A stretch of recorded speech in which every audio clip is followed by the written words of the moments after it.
Hey everybody, and welcome to Libromancy. It's a podcast about the magic of books. Today I'm going to be talking about Coliseum Arcanist by Shami Stovall. So let's compete for it.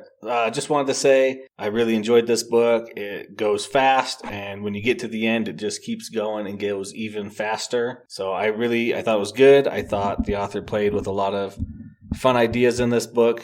Made me excited to keep reading it and to keep going on. As you could guess from the title Coliseum Arcanist, there is going to be a Coliseum tournament going on. What surprised me about that is that doesn't really start or even have a lot of influence until he's almost halfway through the book, which just surprised me because I thought it would be more focused on that. But it's not. Did I enjoy it? Yes. What bingo squares does it fulfill? Still just optimistic and magical pet. I don't think any of the books in this series are going to fulfill any other squares, but that's okay. It fills one or two, and that's all that really matters. So let's talk about this book in detail. There is so much in this book. I just want to try and talk about it all, and I'll probably miss everything. So if I miss something that you really liked or enjoyed, let me know. Love to talk it with you. So much has happened in this book. Obviously, let's start at the beginning. We learn that it's been about 4 months since the last book, which is more than the space in between the first and second, and a lot of stuff has changed. Zaxxas and Volk have been doing a lot of training, which is really cool. Zaxxas, he started out, I thought, a lot better in this book. They have been growing together. They sound like they're kind of almost friends. But man, throughout this whole book, I could not stand Zaxxas. He was so annoying and so childish and immature, which makes sense because they're still just teenagers. But everything he did just made me more and more angry. He's just way too prideful, and he thinks he can do no wrong and that he's going to fix everything when most of the time he's not paying attention to the right thing. So, sorry if you like Zaxxas, but this book, I just did not like him or his arc. It felt like his arc just went from potential friend to loser, who I did not enjoy. That's how it is, and that's fine. He is who he is. But let's start what happens. They get a mission from the guild. This is for the whole guild, that they are going to transport some dangerous magical creatures that have been infected with the plague to Thronehold with Gilly, the magical arcanist researcher that we met in the last book, because she has developed a plague preventer, an artifact that can prevent you from getting the magical plague. Also, while on this journey, they are looking for some rune stones that supposedly help find the way or lead the way to the world serpent and the other mythical creatures that seem to be appearing. So they are all headed to Thronehold to get more supplies to create these anti-plague wards or anti-plague trinkets, right? So they start going. They learn about the Coliseum, the Sovereign Dragon tournament, which will be going on in Thronehold. Now, Thronehold is their royalty has a sovereign dragon as its ruler, and they're the only ones who can be the ruler. And as we've learned in every book, we learn a piece of magic, and this episode's probably going to be all over the place because there's just so much, so I hope you'll bear with me. But sovereign dragons have a unique ability, the ability we learn about in this book, which is your aura. So if you have an aura, then it's kind of your next level up of magic. It, depending on who you are and what you do, changes it. A sovereign dragon, for instance, has an aura of prosperity. And auras are really only attainable by people who put in a lot of work. They're very powerful, but they're very difficult, taxing to create and maintain. But because of this aura of prosperity, Thronehold and its surrounding area is very powerful and very prosperous, of course, makes people smarter, etc., as being prosperous would be.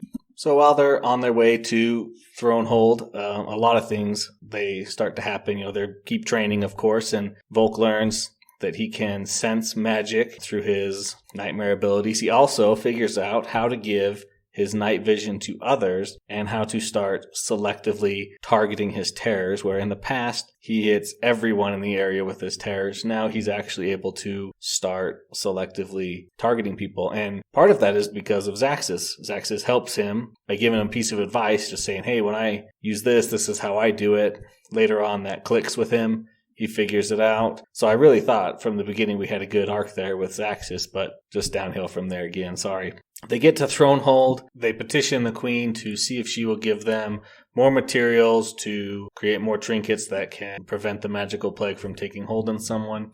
And while they're there, they realize that the queen has these rune stones that they've been searching for, 13 of them, and that each one corresponds with a new mythical beast that will appear one after the other. And then we learn later about the 13 creatures. So there are 13 magical creatures that are more mythical than magical. And whenever you create, or whenever somebody breaks through and changes the way magic fundamentally works, these creatures will show up. They will kind of lead the way for people to learn more about things, and then they leave. Well, I'll tell you what happens in just a second. So the first time this happened was when they learned about star shards and imbuing items with magical power.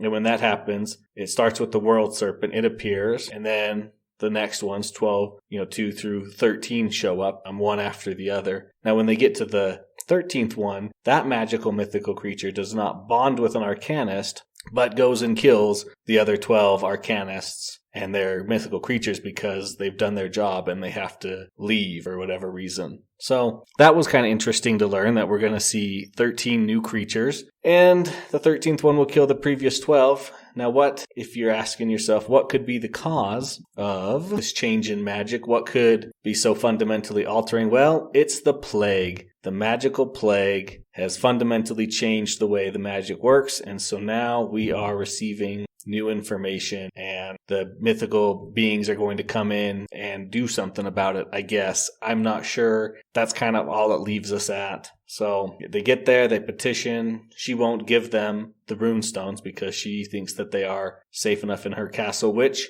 is pretty safe until the end of the book. Let's talk about that, though, really quick. In her castle, she has another thing we learn about a lot in this book, which is Nullstone. Nullstone, as it kind of sounds, is a stone that nullifies magical abilities. So when you're inside of Nullstone, whether a room or on top of it, your magical abilities are prevented from taking place. Now, this doesn't really change your physical augmentations, as in Volk can still see in the dark, but he can't reach into shadows anymore. He can't shadow walk. So while they are here in Thronehold, excuse me, I don't know why I keep trying to call it Thornhold. They are allowed to participate in the tournament, and they are to try and keep an eye out for any potential, bad people who they think are going to steal the runestones. Now, the problem is that the tournament is at the same time, and almost everybody in the world is here at this tournament because it's so influential and there's so many rewards to be gained. So it's going to be a little tough. Let's talk about what happens in the city. So much happens, so much. So let's see. Volk meets Klarna, who is a dancer and a songstress, who also happens to be a doppelganger Arcanist, whose job was to steal the rune stones.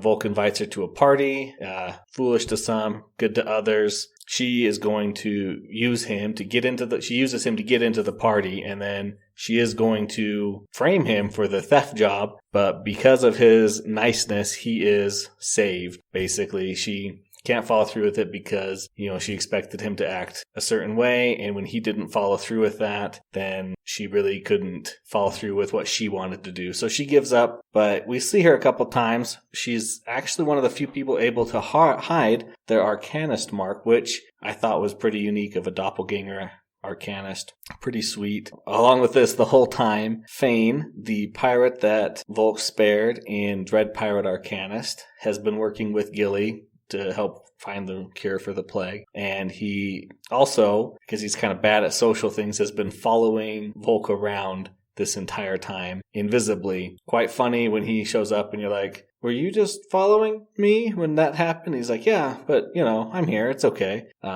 So funny.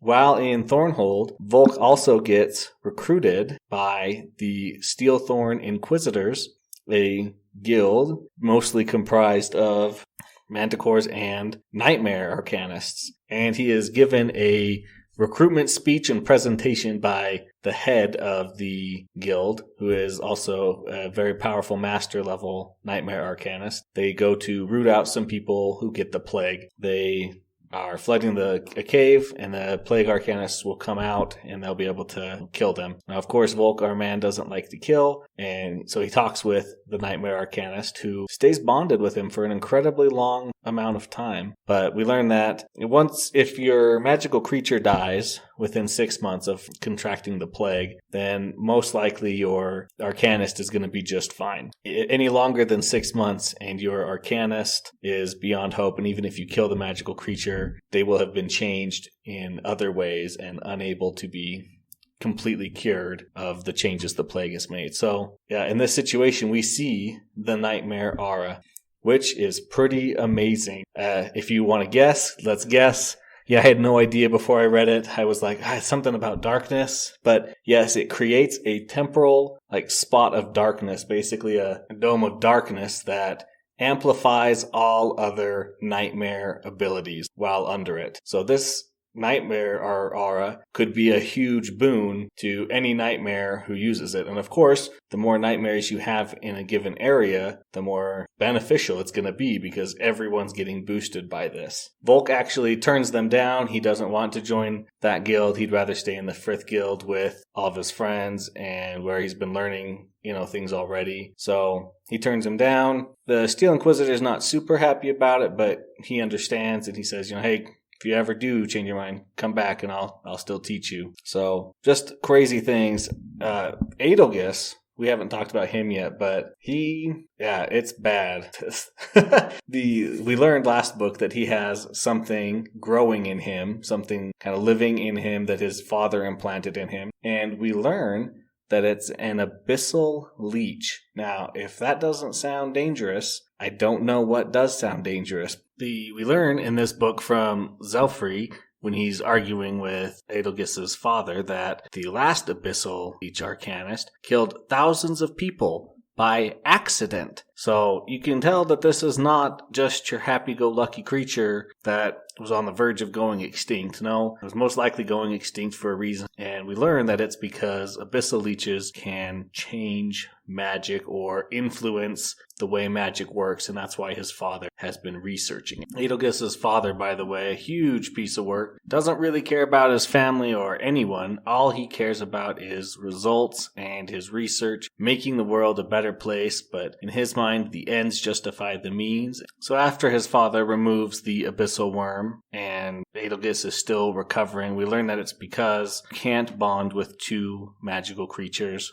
at the same time or you'll die. Because when you bond with a magical creature, it uses part of your soul basically as fuel for the magical creature. And if you were to have two, you'd be losing too much and you die. And the abyssal leech was basically eating his soul as if it was bonded with him without actually bonded with him. So that's why Adelgis has been so weak and so hurt by getting it removed, is because it knows it's going out. It wants to get as much as it can before it was taken out by the father. So what we learned, his father wrote a book that we get a hold of, which actually classifies all the tiers and the power level of the general magical creatures that are around. So we learned that there are 5 tiers.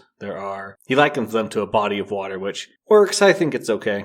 We start with number 1. The lowest is a puddle. One example is will-o-wisps. Very limited power. You hit your max power very quickly, and then you just kind of stay within a couple years. Then you go up to number 2 level, likened to a pond. These would be your unicorn or your troll arcanists. They grow into maturity kind of over more than a few years, but less than decades. So they're decent, low-level power.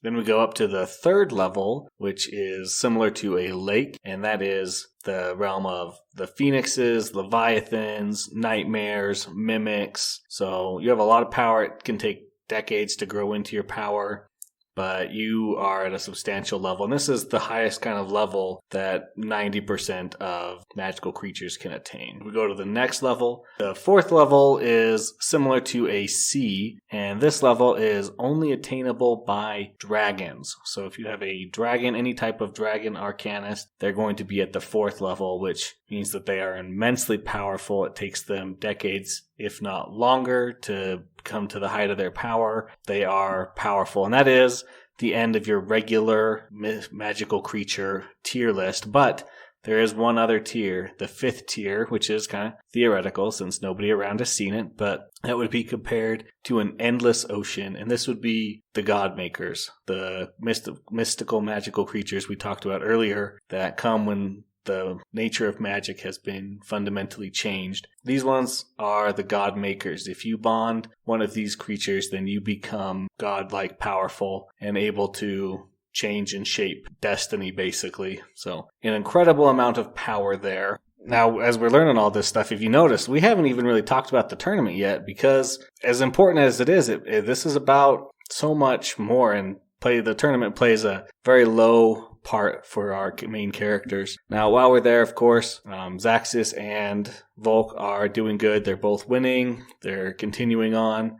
Volk, actually, though, near the end, in the final 4, he throws his fight to save Adelgis. He is fighting Adelgis's brother, who doesn't care. He agrees beforehand to throw the fight if he'll help him. He throws it. Adelgis's brother gives him some mystical, magical stuff, a healing potion basically that he can use, and because of it, Adelgis wakes up. Now, when Adelgis wakes up, he is a very different person, and it is a bad direction, I think, for him. He doesn't care about anybody anymore. He's very confident and self-assured, and we learned that the whole time he was unconscious, he could still hear everyone's thoughts who would come around. He would hear their thoughts, their desires, and nobody was really, there for him except Volk. In his mind, that Volk actually cared about Adelgis, and he even says, which is kind of interesting, he says some people even wanted him to die so it would be over with. And I was like, whoa, that's pretty intense. Who among his group wants Adelgis to die? Nobody really, but I don't know. So, Adelgis going in a bad direction. Let's talk about some other characters. Ilia, she gets confessed to by Zaxis, and they start going out. I don't think it's going to last long, because who could like Zaxis? He's very annoying and over the top, and everything's a competition to him. Ilia, of course, she actually starts trying to move on. I don't think it'll work. I think she'll still go back to Volk. We see that Addie actually wants to be more involved with Volk, which I still don't approve of. I don't want that. So if you think that that'd be better together, let me know. But that's not what I'm looking for. So we'll see what happens in hopefully the next book or the next book. Of course, Hexa, our Hydra Arcanist in their little group, also was participating in the tournament, and Volk gives her quite a lot of pointers and helps refine her fighting abilities so that she can be more powerful. Now, the whole reason for this tournament is to choose the next Sovereign Dragon bond, Arcanist, for the newest Sovereign Dragon to bond. Now, there are only 2 competitors in this. There are the son and daughter of the Queen who are competing, and it is a fight to the death. Now, we've met one of the people competing for the honor of being the Sovereign Dragon Arcanist before. That was Livia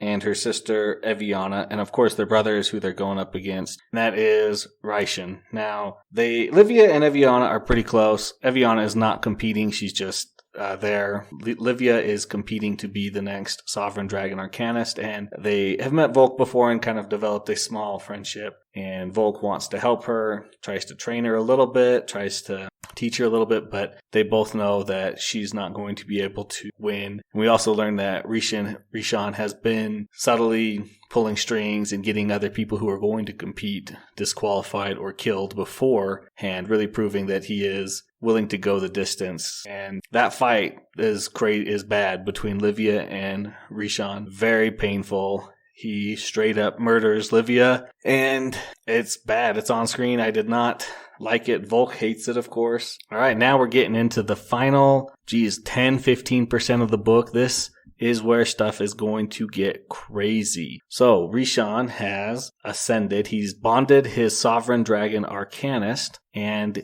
it has become it's taken its true form immediately of the Sovereign Dragon Arcanist. So he, exemplifies that Sovereign Dragon. And something we've learned, just to throw more at you, is that every magical creature has a different set of ideals to become a true form of that. So while they're going to have the same general feel for all Nightmare Arcanists and for all Phoenix Arcanists, the individual magical creatures are going to have slightly different feelings about or ideals for their own true form. So it's not a one-shot, everything fits in this thing. After this fight, Volk is overcome with grief. He leaves. Everything looks like it's going to be okay and that the runestones are going to be protected until the null stone that we talked about is deactivated by the queen. So Volk, of course, with Zelfrey, on Zelfrey's orders, not with Zelfrey, shadow steps into the queen's throne room to find out what is going on, why the defenses have been taken down.